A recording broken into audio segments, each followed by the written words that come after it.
Hello everyone, welcome to my channel. My name is Helen Owosheni and I am a Nigerian YouTuber living in Regina, Saskatchewan, Canada. If you're seeing my face for the very first time, hi, nice to meet you. So in today's video, I'm going to be talking about how you can land a job in Canada after you have landed as a permanent resident. The very first thing that I think you need to do is to have a good resume. And to have a good resume, you need to go on maybe Google and type in Canada style resume so that you can get a template. A Canadian style resume is very simple, very straight to the point. It has your name, your contact details, maybe like your email address, your phone number, maybe your address, straight to maybe your job experiences, your previous experiences, and that's it. Maybe your educational qualifications and your certifications. That's it. Very straight to the point. It shouldn't be more than 2 pages. It should also show relevant skills for the job that you're applying for. So just make sure that you have a good resume that can get you into the job, like get you even to the first level of maybe having an interview. So it's very important that you take away all things that are irrelevant in your resume, all those dates of birth, you know, your national, nobody cares about all of that. Nobody cares. Like, just straight to the point, how you are able or how you will be able to perform the duties that are needed for the job. Straight to the point. Okay, the next thing that I think you need to do is to have a good LinkedIn profile. LinkedIn is highly recognized here. A lot of people use LinkedIn. I know people that have gotten jobs without even applying, just because a recruiter or an employer saw that, oh, I like this person's profile, and they reached out to the person and they just asked, oh, we have this opportunity here, would you like to, you know, come and work with us? Just like that. So it's important that your LinkedIn profile is up to date and it shows all your relevant skills. So first of all, you would change the location of your LinkedIn to show that you now live in Canada, right? Then you would go ahead to state your previous experiences, your certifications. Just make sure that your LinkedIn is on point. Even after you have applied for jobs, sometimes recruiters go on to check your LinkedIn profile to see whether you're actually in Canada, to see whether your skills match, you know, things like that. It's very important that you have a good LinkedIn profile. You can also even reach out to employers on LinkedIn. Like, I feel like you can just, maybe if there's a place you want to work in, maybe, let me give an example. Maybe you want to work in a bank, you just go to TD Bank, you go on LinkedIn and you say TD Bank, maybe recruiter, or TD Bank talent management, you know, something like that. Just look out for the HR person in that organization that you would like to work in. Send them a message. Before you do this, of course, your LinkedIn profile is on point and it has all your skills and everything. Send them a message. Oh, hi, I just landed, blah, blah, blah, blah. I have so skills and I would like to work in so. If you have an opening, attach your resume and boom, you may just get a call back, or you may just get maybe an interview. You never know. So just make sure that your LinkedIn profile is on point, up to date, has all your skills, relevant skills, of course, and relevant job experiences, just to show that you're open to work and you're available on, like, here in Canada. The next thing I think you need to do is to go on job websites, you know, platforms, and see what jobs are available.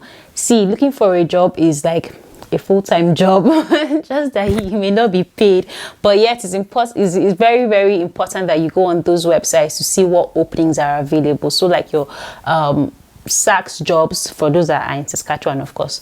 You can also go to LinkedIn again. You can go to Workopolis, you can go to Indeed, and keep looking, keep applying. Some of these jobs, one can be posted on maybe Workopolis and it may not be on Indeed. Do you get? So you have to check all these websites on a daily basis. New jobs are added almost every day, you guys. So keep going on these websites, keep checking, keep refreshing.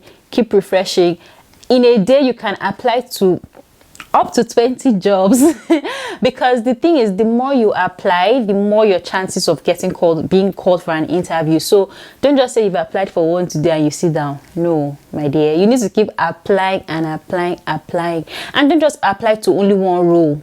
Apply to several. You just never know which one you get a call back for. So if maybe you're an accountant, for example, you can apply for accounting jobs. You can apply for financial analyst or financial advisor jobs. You can apply for even sales jobs. You can apply for customers. See, you can apply for everything as long as you have the skills and you're able to prove to the employer that, oh, if you're hired, you can, you know, work for them and you can give good results. Keep applying. Do not say, oh, because I'm an accountant, I would only apply to accounting roles. No, you're just going to be limiting yourself. So keep applying. Apply everywhere and anywhere. You never just know which one would click. And let me also just say this, not that I'm saying that you should apply to every job that you think you can do. You're not going to use one resume for all the jobs, okay? That was one mistake I did. So I applied for, I just had one resume. Don't be like me, please. I just had one resume and I was using that same resume to apply for all the jobs. Do you understand? Just because I felt, oh, I can do this as well now, so my resume should show.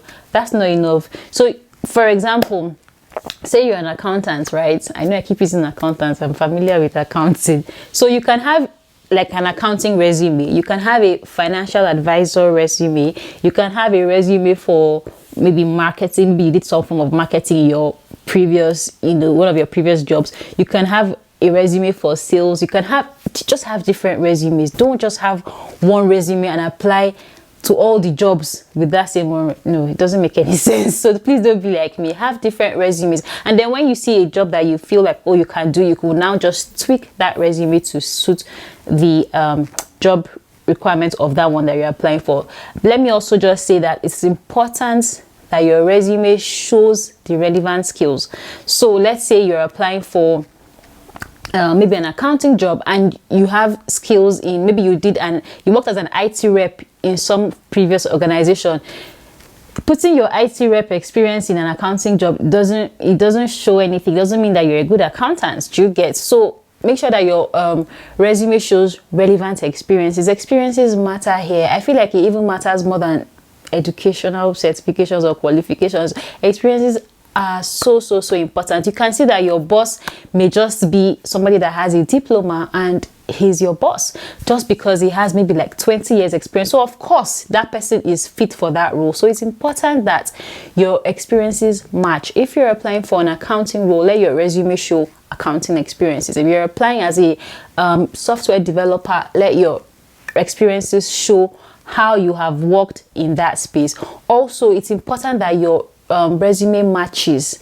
So if they are saying they want front desk officer, when you're applying for your own job, I'm not saying you should lie, please.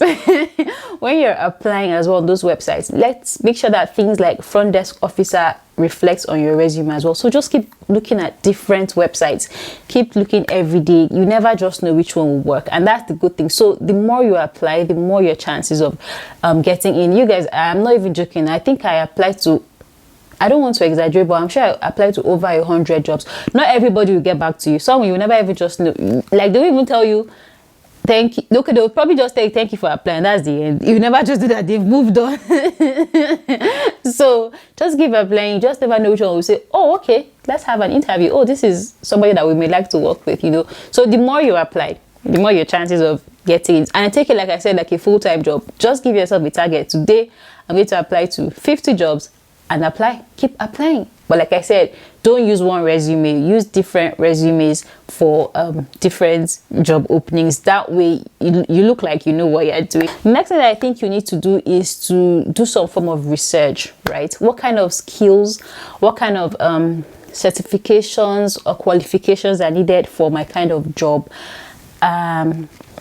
Now this depends on what you're applying for. Let's say you want to be a project manager. You now know that if you go on maybe one of those job websites, you will see things like requirements. Look through those requirements and try and get those requirements. So if they require like PMP certification, you need to start working towards it. I'm not saying immediately just go on, but just start working. Have it at the back of your mind that, okay, you may need to get PMP certification at some point. If you want to work as a business analyst, you know that you need to do maybe CBAP at some point. Okay, if you want to work as a financial advisor, you know that here in Canada, to be able to give financial advice, you need to be certified. So you need to start looking at that Canadian securities course. There are different courses or different certifications for different roles. So just start looking at it, looking at what you can do to prepare for those things. It may require going back to school. especially if you want to even switch career path. This would be a good chance to just go back to school and maybe do a diploma, or maybe do an short online course, or maybe do a certification. Just make sure that you're on top of your game in terms of requirements and skills. This will also give you better chances. If it's somebody that just has maybe a bachelor's degree and somebody else has a bachelor's degree and a certification, it makes it look like, okay, the person that has a certification is more knowledgeable in that field. Okay, so just try and look around. I'm not saying just come and next thing just go and do PMP. No, start maybe saving towards it if you think it's absolutely necessary for your career path. You know, speak to people about it as well, and just make sure that you are on top of your game in terms of what is required for the job that you're applying for. Okay, next thing I like to talk about is for you to speak to people. See, this settling in thing, I feel like you cannot really do it on your own. You need to talk to a lot of people. Talk to anybody, anywhere. Let everybody that knows you let everybody that knows you know that you are job hunting. You just never know. And I'll tell you instances how or why I think this is necessary. So first of all, the job I'm even doing now, it was because I told somebody that, oh, I am open to employment. Do you understand? I know there was a time when my husband was still looking for a job. He was just talking, he was at a gathering and he was just gisting with somebody, these are my skills and whatever.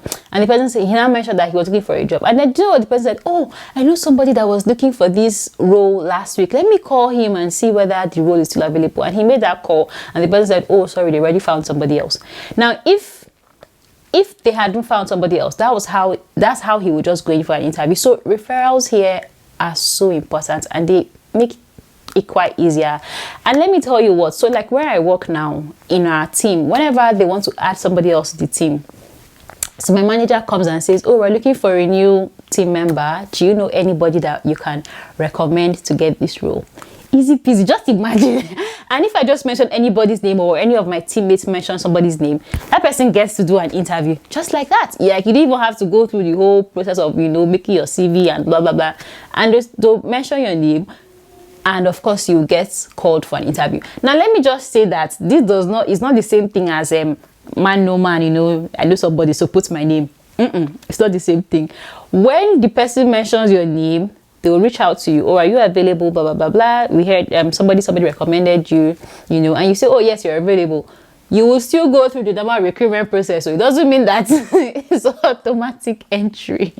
You will still go through the whole interview section and whatever is the recruitment process. It's not automatic, but it's just that it gives you the first stage to at least market yourself, just to sell yourself.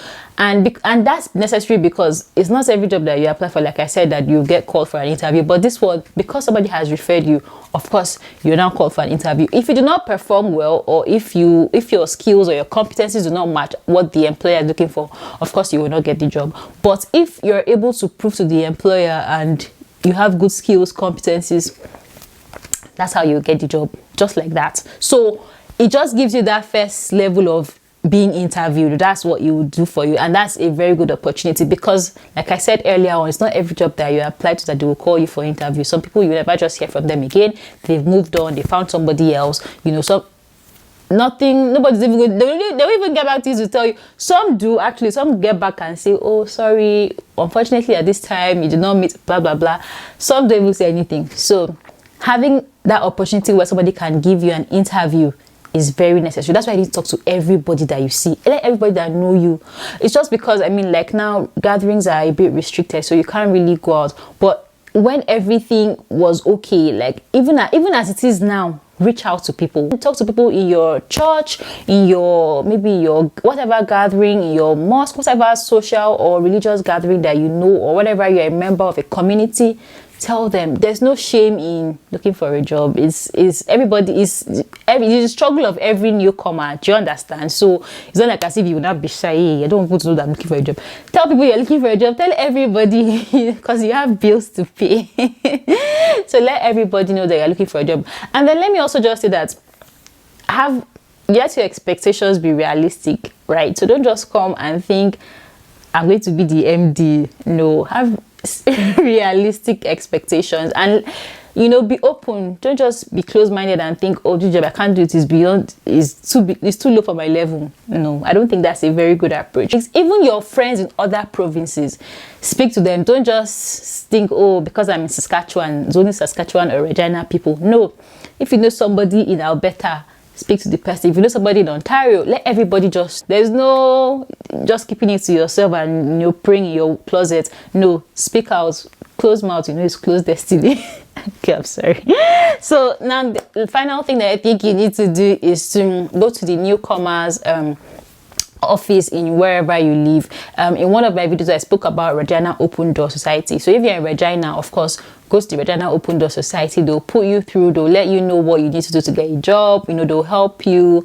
They can even hire you.